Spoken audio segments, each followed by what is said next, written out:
Bible time prophecies about the Dead Sea Scroll is finally happening, and Christians are shocked. The Dead Sea is receding at an alarming rate. What? Multiple canals and pipelines were proposed to reduce its recession, and though the dangers have been known for years, little has been done on the ground.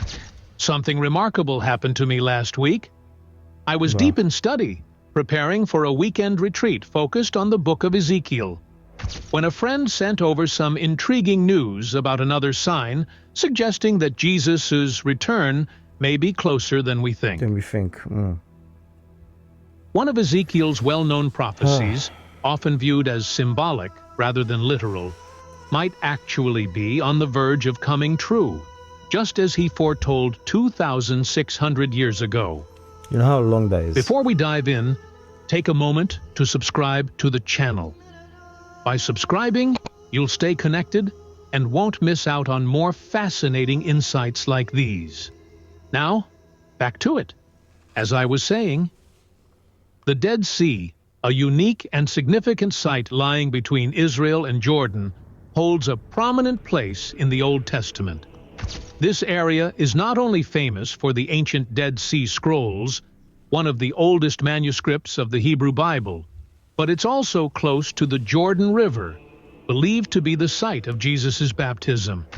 In the book of Ezekiel, chapter 47, Ezekiel describes a vision of the Dead Sea transformed from its lifeless, salty state into fresh waters brimming with life. Wow. He prophesied, "There shall be a very great multitude of fish, because these waters shall come thither, for they shall be healed, and everything shall live whither the river cometh." Ezekiel continues, "It shall come to pass that the fishers shall stand upon it from Engedi even unto Eneglaim. They shall be a place to spread forth nets. Their fish shall be according to their kinds, as the fish of the great sea, exceeding many." Another prophet who mentions the Dead Sea is Zechariah, who echoes a similar vision centuries after Ezekiel. Zechariah, who received this word from God, foretold that living water would flow through the region, transforming its salty waters into fresh ones. The Bible also tells us that the Dead Sea area wasn't always a desolate place. It was once lush and full of life. You can still catch a glimpse of this transformation today. When rain falls in the Dead Sea region, the desert briefly bursts into a colorful carpet of flowers. This area changed dramatically only after God's judgment on Sodom and Gomorrah, when fire and brimstone turned it into the wasteland we know now, and the Dead Sea became a hypersaline lake. However, in the Messianic era, after humanity turns back to God, the Dead Sea region will be restored to its former beauty. Despite being called dead, this area is truly a treasure for Israel and Jordan. "Even the devil isn't here," remarked Ashak Alguza, a water management and environment engineer, as he walked across the dry, cracked earth where the Dead Sea once stood. The ground crunches and breaks underfoot like old tiles, revealing the steep price both Jordan and Israel are paying for the sinkholes that have appeared as the water level recedes. Yet, against all odds, life has now emerged at the Dead Sea. Fresh water has started flowing into the area, reviving this part of the Rift Valley that has been barren since the days of Sodom and Gomorrah.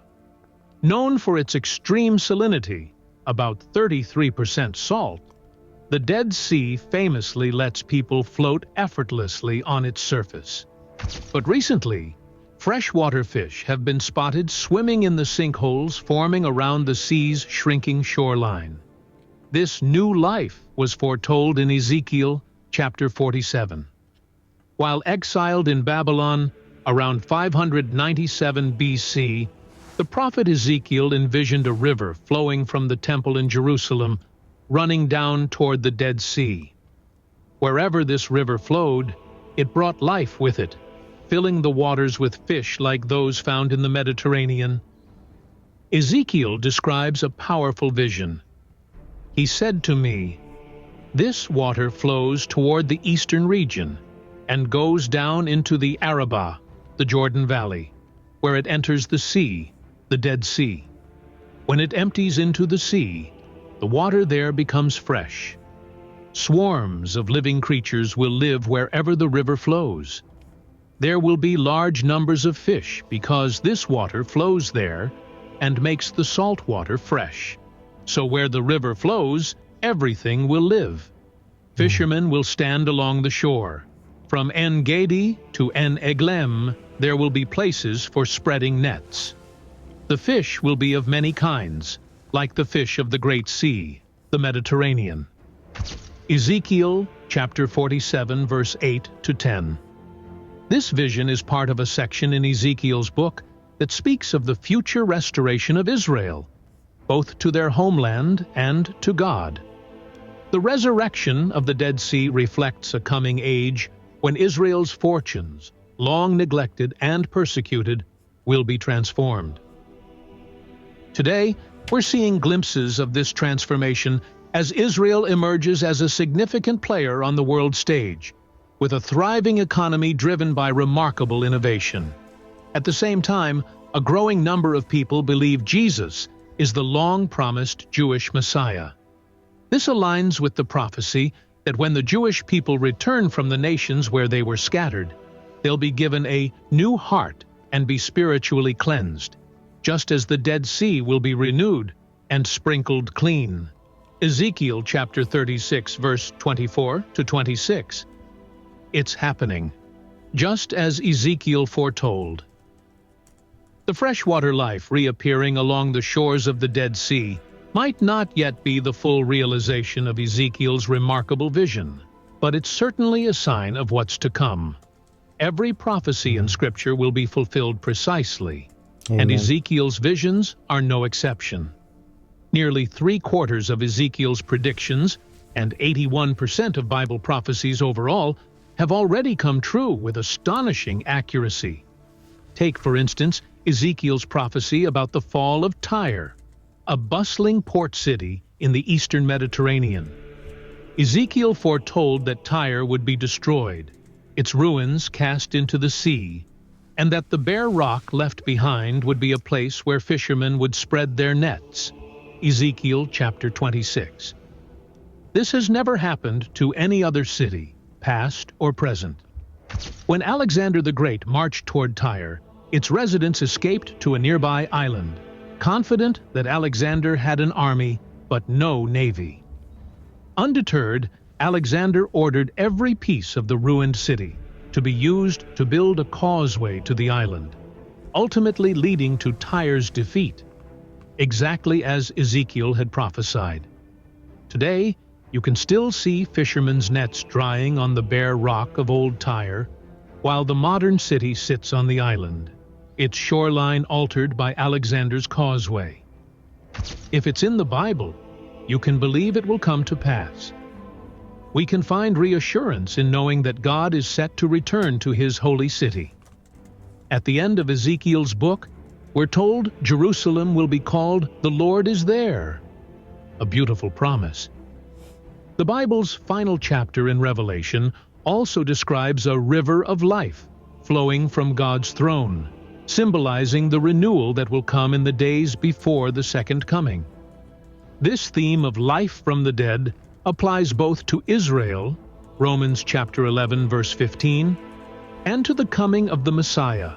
Wow. We're living in times that could well bring about the return of our Lord. Let's stay alert and prayerful, so we and our loved ones are ready for what's to come. Guys, we need to be Flowing from the temple. staying alert, just as I just said. Why? Because nobody knows the time. Nobody knows the date. Nobody knows when, except for the Father himself. So just like a bride who's waiting, you don't want your groom to come and it's, oh, well, she's busy, or she's doing something else. You need to remain ready at all times. This is the only assignments that you could never miss. That's what I often remind to my soul. I always say, Ronnie, this is the only race you cannot lose. You have to win. And the only winning is by not relying on yourself, but becoming like a child and relying on Christ only. That's the only way to win. So my prayer for you, in fact, I'll pray for you. Holy Spirit, I pray that my friend over here, as we just watched this video, may he never miss out. May he or she never miss out on that opportunity of being with you, because this world will end. It started, it will have an end. The only thing that will never end is you, Heavenly Father. I thank you for your presence. Type amen in the comment section down below in Jesus' name. Let me know which video I should check out next. God bless you, my friend.